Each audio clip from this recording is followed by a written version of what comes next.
annoncé ce 20 août 2022 par le président du Conseil militaire de transition, Mohamed Idriss Déby Itnou.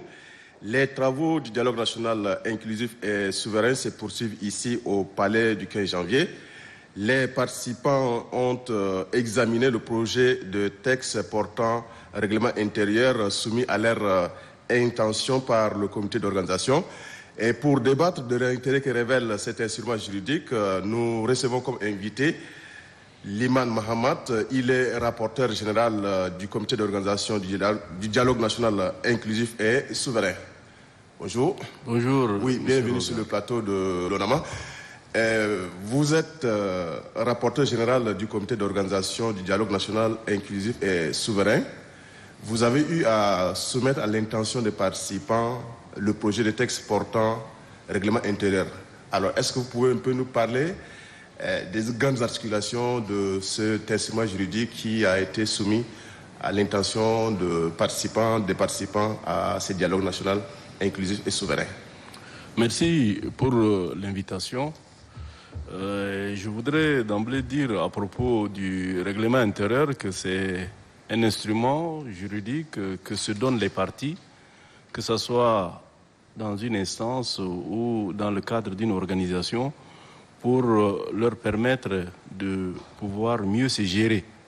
Et c'est à ce titre que nous avons estimé dans le cadre du travail préparatoire soumettre un projet de règlement intérieur à l'attention des participants au dialogue national inclusif et souverain afin de mieux structurer donc le travail et permettre donc une gestion efficiente qui doit normalement donc être un objectif partagé par tout le monde, parce que ce dialogue, comme vous le savez, est destiné quand même à se pencher sur des problématiques majeures que vit notre pays.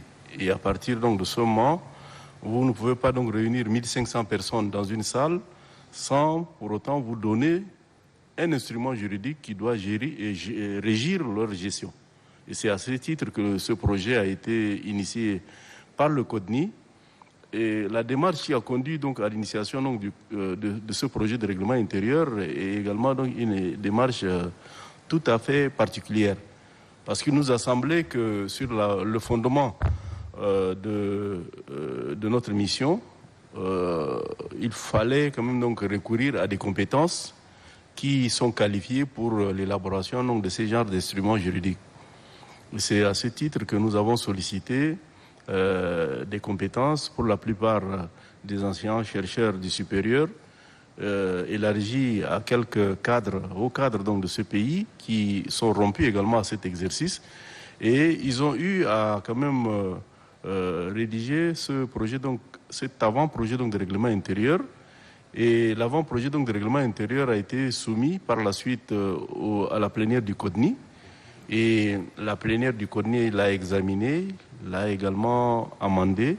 Et c'est à ce titre qu'il devient désormais donc un projet de règlement intérieur qui a été présenté après donc l'ouverture à la reprise donc des travaux par le bureau du CODNI. Oui, de quoi traite concrètement cet instrument juridique, ce règlement intérieur? Les grands axes. Les grands axes, comme de tradition dans ce genre donc d'exercice, nous avons tenu à planter donc le décor à travers un préambule. Et le préambule, c'est quand même une partie d'un texte qui essaie de pouvoir définir donc la démarche ayant conduit à la production donc du texte. Donc pour nous, il y a quand même un événement déclencheur qui a quand même été à l'origine de la décision d'organiser le dialogue national inclusif et souverain.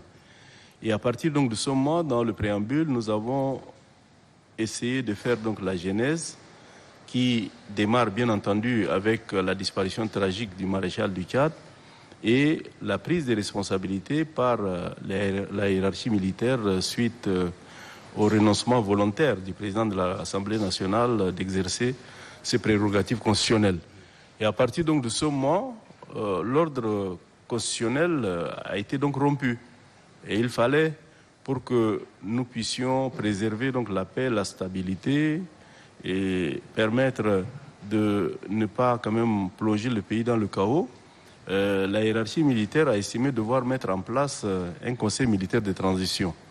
Une charte donc de transition a été promulguée à cet effet. La charte, comme vous l'avez donc certainement donc remarqué, a prévu le conseil militaire donc de transition, le gouvernement de transition et aussi un parlement provisoire qui a été dénommé Conseil national donc de transition.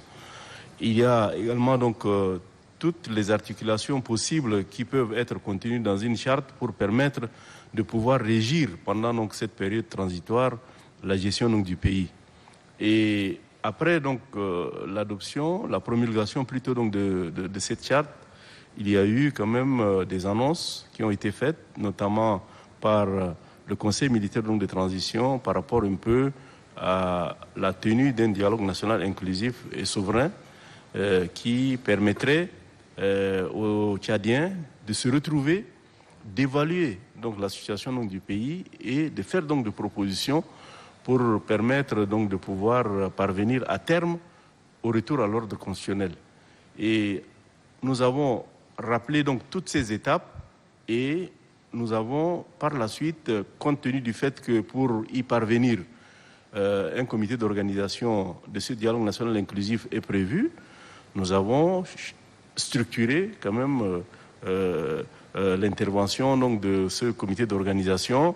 Nous avons, dans le cadre de dispositions donc préliminaires, essayé donc de définir l'objet donc du dialogue. Nous avons également donc défini donc l'objectif et nous avons pris le soin de prévoir dans ces dispositions donc générales tout ce qui peut permettre donc de permettre. Ces attentes et propositions sont contenues dans des documents mis à la disposition des participants. Je pense qu'ils ne pourraient qu'enrichir comme donc ces documents mis déjà donc à leur disposition. Et nous avons également donc l'obligation au niveau du CODNI de rédiger un projet d'agenda.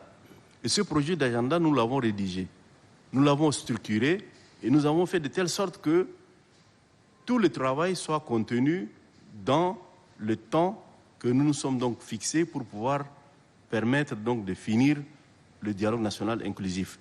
Mais dans le règlement intérieur, il a été clairement donc spécifié que le dialogue national inclusif ne prendra fin qu'après épuisement quand même des sujets qui sont inscrits à son ordre du jour.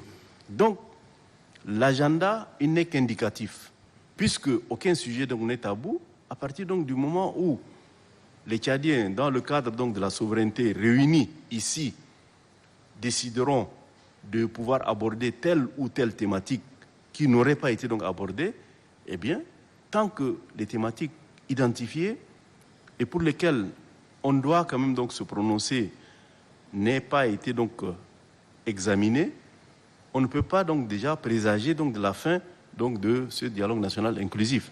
Mais naturellement, quand vous commencez donc un travail, il faut vous fixer donc un horizon. Et selon la programmation que nous avons prévue, au bout d'un mois, logiquement, c'est que tout doit être donc épuisé. Mais la souveraineté peut en décider donc autrement. Oui, déjà à l'entendre de ces débats, les langues se sont déliées. Alors, que dites-vous? Est-ce qu'il n'y a pas une crainte quelque part du moment où les Tchadiens se retrouvent quelque part? On dirait qu'ils n'arrivent pas à s'entendre. Pensez-vous que ces dialogues pourra sortir le Tchad de ce chaos? Évidemment, nous sommes optimistes. Nous, comme vous êtes optimistes. Parce que nous sommes donc des Tchadiens. Il y a un conflit de génération. Personne. Les générations, donc, il y a un conflit donc, de génération, ce n'est pas propre donc, au Tchad. Ça existe un peu partout. Maintenant, s'il y a quand même les jeunes qui estiment que nous avons connu beaucoup de souffrances et que notre pays n'a jamais connu donc, la stabilité qui pourrait leur permettre de faire éclore un peu donc, leur génie, c'est tout à fait donc, normal. Il y a aussi quand même donc, d'autres qui estiment qu'ils ne doivent pas débarrasser donc, le plancher et qu'il va falloir encore continuer à tenir les rênes donc, du pays et essayer de passer la main à la jeune génération, pour permettre de parachever le travail qu'ils auront commencé. Mais ça existe un peu partout. Donc à partir donc, de ce moment, et avec le seul objectif,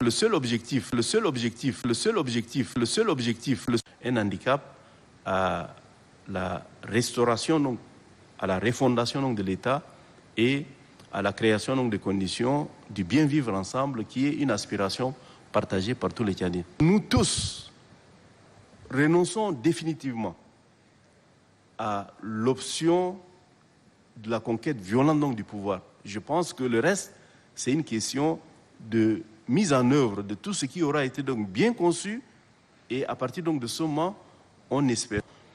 Vous avez dû donc remarquer qu'il y a certains qui ont passé plus d'une trentaine d'années à ce pays. Tout le monde a la perception également que, qu'il s'agisse donc des droits ou des devoirs, et cette constitution doit avoir donc les grands traits définis dans le cadre donc du dialogue national inclusif. Et après avoir donc, naturellement donc la Constitution, elle prévoit quand même un mécanisme qui permet, quel est l'organe constitutionnel qui a été donc rompu.